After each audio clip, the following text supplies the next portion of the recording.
अरे आग लगे, ये भी कोई जिंदगी है। सुबह से चिल्लम चिल्ली पुकार सुन के मैं तो तंग आ गई हूँ।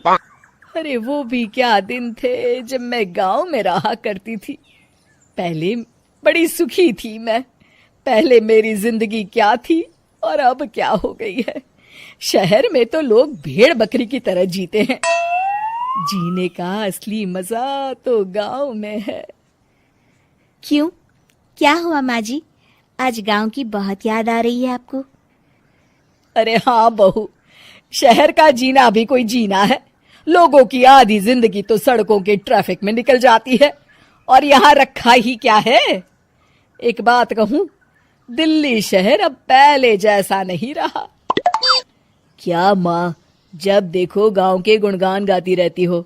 ठीक है, इस बार ना बच्चों के कॉलेज की छुट्टियों में हम सब गांव चलेंगे, ठीक है? हाँ, ये ठीक है। फिर कुछ दिनों के बाद सारा परिवार अपने गांव चला जाता है। अरे वाह,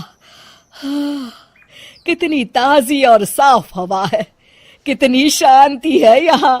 चल बहू, अब बढ़िया सा खाना बना दे, मजे से आंगन में बैठ के खाएंगे। सुशीला गांव का माहौल देख बड़ी खुश होती है। 2 दिन के बाद गांव की कुछ औरतें सुशीला के घर आती हैं। बड़े दिनों के बाद गांव आई है सुशीला। हमें तो लगा कि तू शहर जाके गांव को भूल गई। और बतिया, तेरी बहू कैसी है? जरा मिलवा तो उससे। अरे मेरी बहू तो लाखों में एक है। बड़ी किस्मत वाली हूँ मैं जो मुझे जानकी जैसी बहू मिली है। हमेशा मेरी सेवा में लगी रहती है और आज तक कभी पलट कर जवाब नहीं दिया उसने। सुशीला की बातें सुनकर सभी औरतें हंसने लगती है।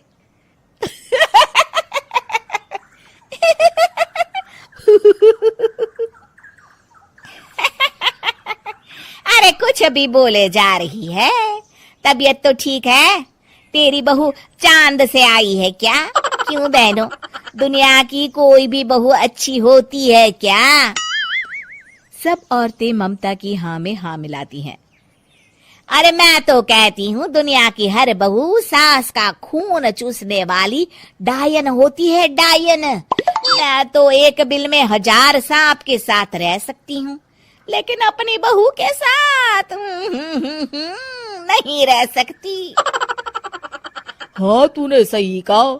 मेरी बहू तो तेरी बहू से भी 2 कदम आगे है।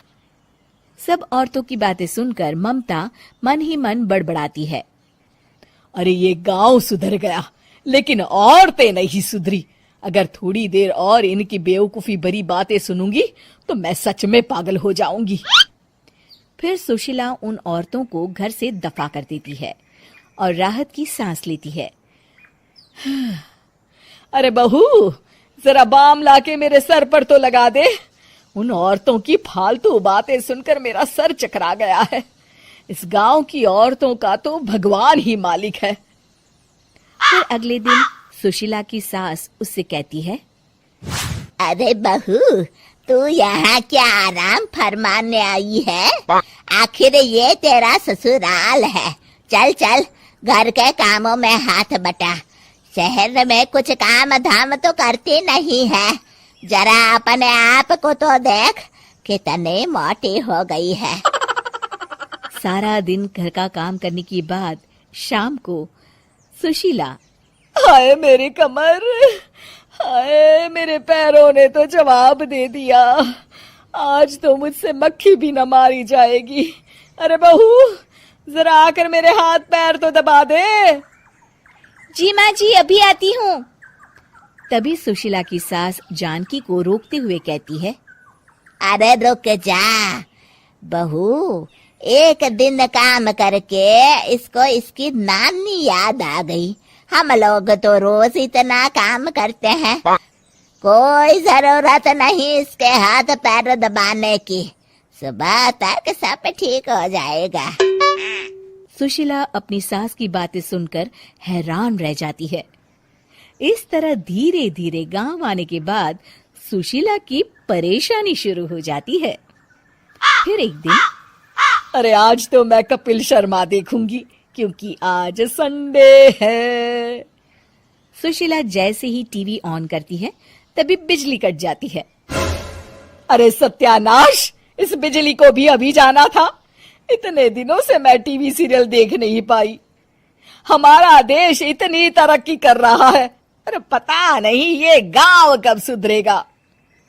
अरे अब तो 2 दिनों के लिए बिजली को भूल जा, ये तो यहाँ रोज की बात है। अब इस अंधेरे में रहने की आदत डाल ले। हाँ। हे भगवान, अब क्या होगा? ऊपर से इन मच्छरों ने जीना हराम कर रखा है। दूसरी तरफ घर के काम कर करके और बिना किसी सुविधा के सुशीला तंग आ जाती है और उसे शहरी जीवन याद आने लगता है। क्यों माँ, मजा आ रहा है ना? अरे आपने ऐसी सूरत क्यों बना रखी है? मुस्कुराइए, अब हम गांव में हैं। मोहन के साथ जानकी भी अपनी सास की खिंचाई करती है। हाँ हाँ माँ जी, आप ही तो यहाँ की बड़ी तारीफ कर रही थी। फिर अभी तो कुछ ही दिन बीते हैं, वैसे भी अब तो आप यहीं रहने वाली है ना? अरे नहीं नहीं बहू, मैं एक दिन और यहाँ रुकी तो मर जाऊंगी। मुझे शहर ले चलो। क्या दिन थे, कितनी सुखी थी मैं वहां। ठीक है माँ, हम कल ही वापस शहर चले जाएंगे।